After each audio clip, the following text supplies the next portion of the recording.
Good afternoon. Earlier today, I was briefed by our senior military and national security leaders on the status of the drawdown of U.S. forces and allied forces in Afghanistan.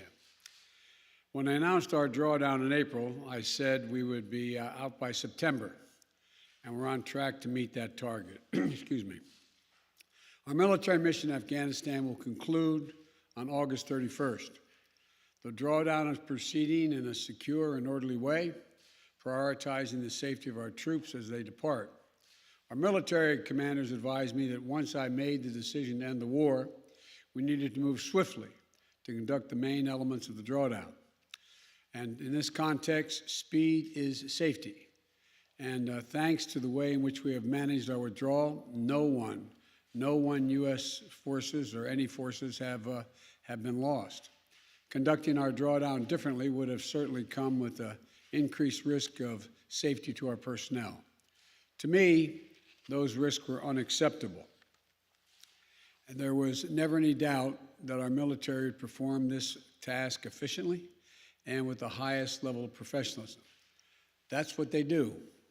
And the same is true of our NATO allies and partners who have supported, we are supporting and supporting us as well as they conclude their retrograde. I want to be clear, the U.S. military mission in Afghanistan continues through the end of August. We retain personnel and capacities in the country, and we maintain some authority, the same authority under which we've been operating for some time. As I said in April, the United States did what we went to do in Afghanistan, to get the terrorists who attacked us on 9/11 and deliver justice to Osama bin Laden, and to degrade the terrorist threat to keep Afghanistan from becoming a base from which attacks could be continued against the United States. We achieved those objectives. That's why we went. We did not go to Afghanistan to nation build. And it's the right and the responsibility of the Afghan people alone to decide their future and how they want to run their country. Together with our NATO allies and partners, we have trained and equipped over nearly 300,000 current serving members of the military, the Afghan National Security Force, and many beyond that who are no longer serving. Add to that, hundreds of thousands more Afghan national defense and security forces trained over the last 2 decades. We provided our Afghan partners with all the tools, let me emphasize, all the tools, training, and equipment of any modern military. We provided advanced weaponry, and we're going to continue to provide funding and equipment, and will ensure they have the capacity to maintain their Air Force. But most critically, as I stressed in my meeting just 2 weeks ago with President Ghani and Chairman Abdullah, Afghan leaders have to come together and drive toward a future that the Afghan people want and they deserve. In our meeting, I also assured Ghani that U.S. support for the people of Afghanistan will endure. We will continue to provide civilian and humanitarian assistance, including speaking out for the rights of women and girls. I intend to maintain our diplomatic presence in Afghanistan, and we are coordinating closely with our international partners in order to continue to secure the international airport. And we're going to engage in a determined diplomacy to pursue peace and a peace agreement that will end this senseless violence. I've asked Secretary of State Blinken and our Special Representative for Afghanistan Reconciliation to work vigorously with the parties in Afghanistan, as well as the regional and international stakeholders to support a negotiated solution. To be clear, countries in the region have an essential role to play in supporting a peaceful settlement. We'll work with them, and they should help step up their efforts as well. We're going to continue to work for the release of detained Americans, including Mark Ferrix. I want to pronounce the name correctly. I misspoke, so that he can return to his family safely. We're also going to continue to make sure that we take on the Afghan nationals who work side by side with U.S. forces, including interpreters and translators, since we're no longer going to have military there after this. We're not going to need them, and they have no jobs. We're also going to be vital to our efforts, they've been very vital, and so their families are not exposed to danger as well. We've already dramatically accelerated the procedure time for special immigrant visas to bring them to the United States. Since I was inaugurated on January 20th, we've already approved 2,500 special immigrant visas to come to the United States. Up to now, fewer than half have exercised their right to do that. Half have gotten on aircraft and commercial flights and come, and the other half believe they want to stay, at least thus far. We're working closely with Congress to change the authorization legislation so that we can streamline the process of approving those visas. And those who have stood up for the operation to physically relocate thousands of Afghans and their families before the U.S. military mission concludes, so that if they choose, they can wait safely outside of Afghanistan while their U.S. visas are being processed. The operation has identified U.S. facilities outside of the continental United States, as well as in third countries, to host our Afghan allies if they so choose. And starting this month, we're going to begin to begin relocation flights for Afghanistan SIV applicants and their families who choose to leave. We have a point person in the White House and at the State Department-led task force coordinating all of these efforts. But our message to those women and men is clear. There is a home for you in the United States if you so choose, and we will stand with you just as you stood with us. When I made the decision to end the U.S. military involvement in Afghanistan, I judged that it was not in the national interest of the United States of America to continue fighting this war indefinitely. I made the decision with clear eyes, and I'm briefed daily on the battlefield updates. But for those who have argued that we should stay just 6 more months or just 1 more year, I ask them to consider the lessons of recent history. In 2011, the NATO allies and partners agreed that we would end our combat mission in 2014. In 2014, some argued 1 more year. So we kept fighting. We kept taking casualties. In 2015, the same, and on and on. Nearly 20 years of experience has shown us that the current security situation only confirms that just 1 more year of fighting in Afghanistan is not a solution, but a recipe for being there indefinitely. It's up to the Afghans to make the decision about the future of their country. Others are more direct. Their argument is that we should stay with the Afghan in Afghanistan indefinitely. In doing so, they point to the fact that we have not taken losses in this last year. So they claim that the cost of just maintaining the status quo is minimal. But that ignores the reality and the facts that already presented on the ground in Afghanistan when I took office. The Taliban is at its strongest militarily since 2001. The number of U.S. forces in Afghanistan had been reduced to a bare minimum. And the United States and the last administration made an agreement with the Taliban to remove all our forces by May 1 of this year. That's what I inherited. That agreement was the reason the Taliban had ceased major attacks against U.S. forces. If in April, I had instead announced that the United States was going back on that agreement made by the last administration, the United States and allied forces would remain in Afghanistan for the foreseeable future, the Taliban would have again begun to target our forces. The status quo was not an option. Staying would have meant U.S. troops taking casualties, American men and women back in the middle of a civil war, and we would run the risk of having to send more troops back into Afghanistan to defend our remaining troops. Once that agreement with the Taliban had been made, staying with a bare minimum force was no longer possible. So let me ask those who want us to stay, how many thousands more Americans' daughters and sons are you willing to risk? How long would you have them stay? Already we have members of our military whose parents fought in Afghanistan 20 years ago. Would you send their children and their grandchildren as well? Would you send your own son or daughter? After 20 years, $1 trillion spent training and equipping hundreds of thousands of Afghan national security and defense forces, 2,448 Americans killed, 20,722 more wounded, and untold thousands coming home with unseen trauma to their mental health. I will not send another generation of Americans to war in Afghanistan with no reasonable expectation of achieving a different outcome. The United States cannot afford to remain tethered to policies created in response to a world as it was 20 years ago. We need to meet the threats where they are today. Today, the terrorist threat has metastasized beyond Afghanistan. So, we are repositioning our resources and adapting our counterterrorism posture to meet the threats where they are now, significantly higher in South Asia, the Middle East, and Africa.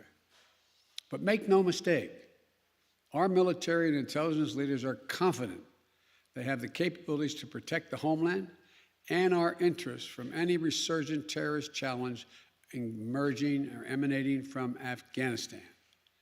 We are developing a counterterrorism over-the-horizon capability that will allow us to keep our eyes firmly fixed on any direct threats to the United States and the region and act quickly and decisively if needed. We also need to focus on shoring up America's core strengths to meet the strategic competition with China and other nations that is really going to determine our future. We have to defeat COVID-19 at home and around the world. Make sure we're better prepared for the next pandemic or biological threat. We need to establish international norms for cyberspace and the use of emerging technologies. We need to take concerted action to fight existential threats of climate change. And we will be more formidable to our adversaries and competitors over the long run if we fight the battles of the next 20 years, not the last 20 years. Finally, I want to recognize the incredible sacrifice and dedication that the U.S. military and civilian personnel serving alongside our allies and partners have made over the last 2 decades in Afghanistan. I want to honor the significance of what they've accomplished and the great personal risk they encountered and the incredible cost to their families. Pursuing the terrorist threat through some of the most unforgiving terrain on the planet. I've been almost throughout that entire country. Ensuring there hasn't been another attack on the homeland from Afghanistan for the last 20 years. Taking out bin Laden.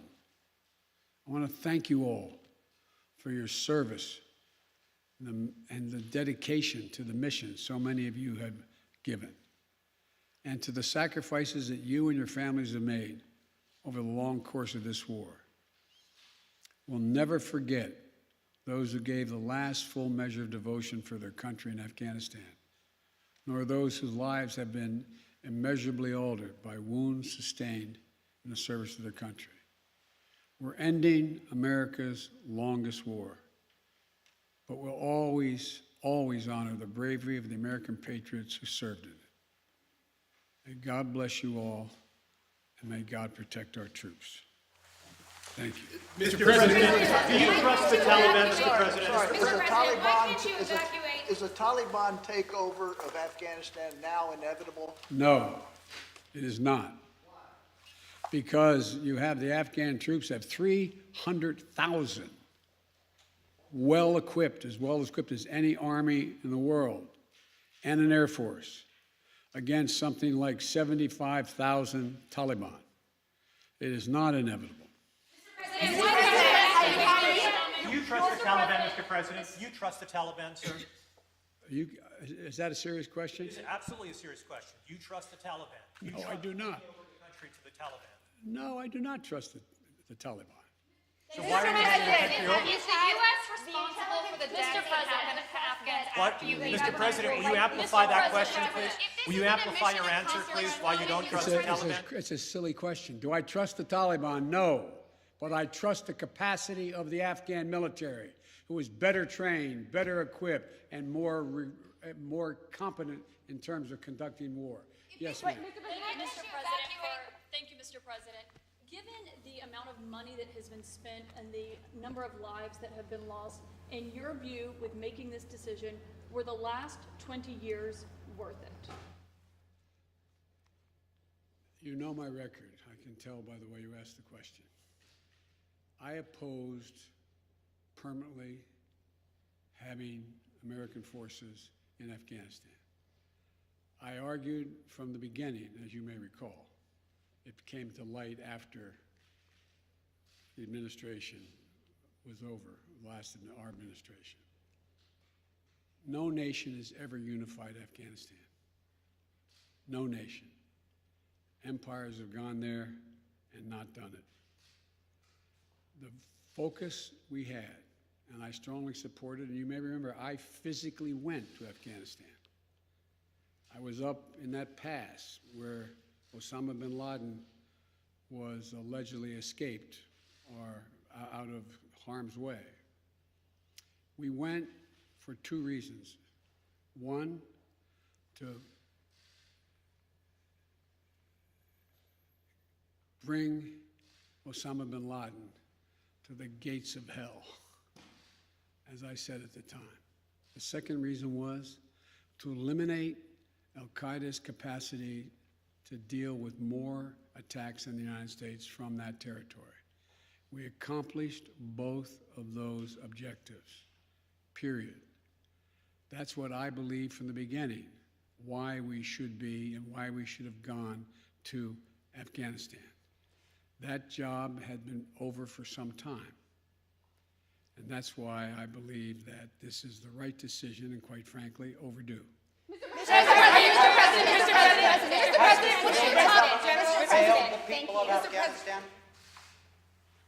Mr. President, thank you very much. Your own intelligence community has assessed that the Afghan government will likely collapse. That is not true.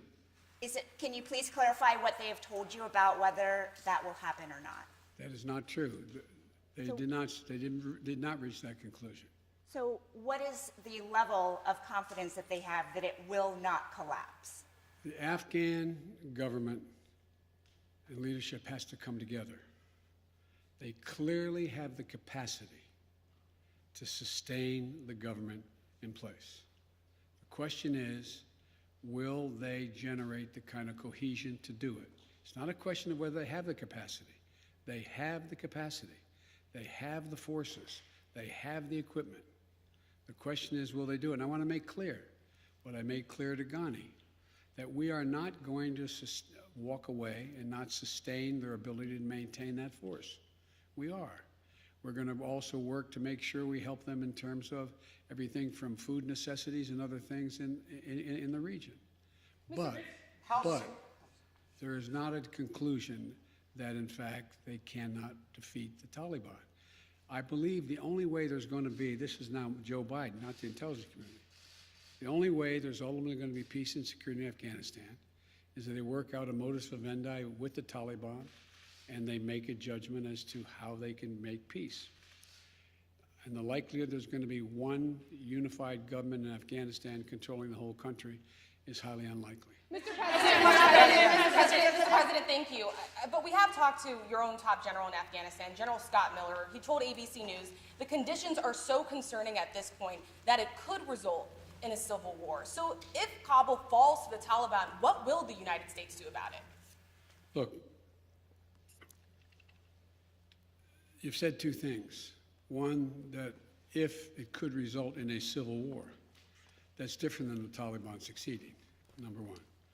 Number two, the question of what will be done is going to be implicated, is going to implicate the entire region as well. There's a number of countries that have a grave concern about what's going to happen in Afghanistan relative to their security. The question is, how much of a threat to the United States of America and to our allies is whatever results in terms of a government or an agreement? That's when that judgment will be made. Mr. President, some Vietnamese veterans see echoes of their experience in this withdrawal in Afghanistan. Do you see any parallels between this withdrawal and what happened in Vietnam, with some people feeling? None whatsoever. Zero. What you had is you had entire brigades breaking through the gates of our embassy. 6, if I'm not mistaken. The Taliban is not the North Vietnamese army. They're not remotely comparable in terms of capability. there's going to be no circumstance where you see people being lifted off the roof of a embassy of the United States from Afghanistan. It is not at all comfortable. I'll go the other side. Hang on a second. Mr. President, how serious was the corruption among the Afghanistan government to this mission failing there? Well, first of all, the mission hasn't failed yet. There is, in Afghanistan, and all parties, there's been corruption. The question is, can there be an agreement on unity of purpose? What is the objective? For example, it started off there were going to be negotiations between the Taliban and the Afghan National Security Forces and the Afghan government. That didn't come to fruition. So the question now is, where do they go from here? That the jury is still out, but the likelihood there's going to be the Taliban overrunning everything and owning the whole country is highly unlikely. Yes, ma'am. Mr. President, will the United States be responsible for the loss of Afghan civilian lives that could happen after the military exit? No. It's up to the people of Afghanistan to decide on what government they want, not us to impose the government on them. No country's ever been able to do that. Keep in mind, as a student of history, as I'm sure you are, never has Afghanistan been a united country. Not in all of its history. Not in all of its history. Mr. President, if this isn't a mission accomplished moment, what is it in your No, view? there's no mission accomplished. How would you describe it? The mission was accomplished in that we got Osama bin Laden, and terrorism is not emanating from that part of the world. Mr. President,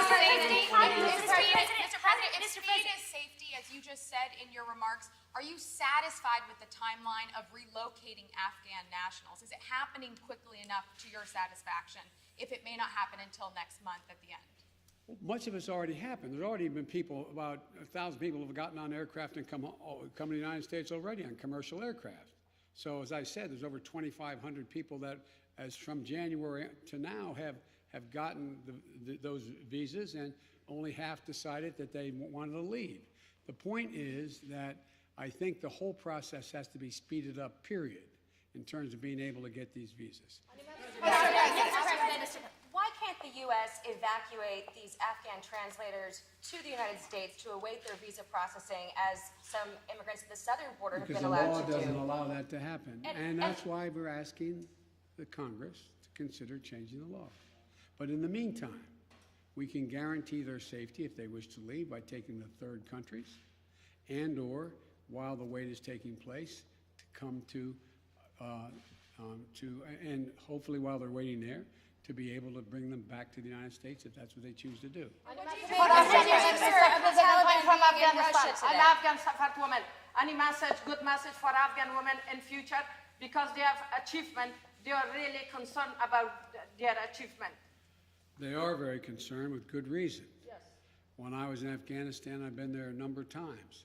I remember being in a school outside, and by the way, the schools in Afghanistan are not fundamentally unlike schools on the West Coast, where they have, an area in the middle that is sort of looks like a playground, and single-story buildings connected around it. And I remember saying speaking to a group of young women, I guess they're roughly, don't hold me to this, they look like they'd be 14, 15 years old. And they're in school, and there's a tiered classroom with single light bulbs hanging from the ceiling, as I know you know. And I said, the United States came here to make sure that we got this terrorist Osama bin Laden, and that terrorists didn't amass again to go after our country. And then we're going to have to leave. And the young woman said, "You can't leave. You can't leave." It was heartbreaking. "You can't leave." She said, "I want to be a doctor. I want to be a doctor. I want to be a doctor. If you leave, I'll never be able to be a doctor." Well, that's why we spent so much time and money training the Afghan security forces to do the work of defending that. Well, anyway, so yes, I'm aware. I'm going to take one more question. Mr. President, have you spoken with any Taliban officials about the withdrawal? Mr. President, Mr. can you President, the Taliban explain- being in Russia today. The Taliban. Mr. President, thank you. I wanted to ask, with the benefit of hindsight, you've spoken to the fact that the Taliban are sort of at their militarily strongest point that you've seen in 20 years. How do you feel personally about that with the benefit of hindsight and all of the dollars and investments and American troops that were sent there? Relative to the training and capacity of the ANSF and the federal police, they're not even close in terms of their capacity. I was making the point. The point was that here we were. The argument is, well, we could stay because no one was dying. No Americans are being shot, so why leave? Once the agreement was made by the last administration, we were going to leave by May 1st. It was very clear that a Taliban that had always been a problem was even a more sophisticated problem than they were than before. Not more sophisticated than the ANSF, than government, more than they were. The point being that it would have increased the prospect that they would have been able to take more lives of Americans if they decided we weren't going to go after them. That was the point I was making. Thank you all so very much. Have you spoken with any Taliban officials on the withdrawal? Mr. President, what do you make of the Taliban delegation going to Russia today? Mr. President.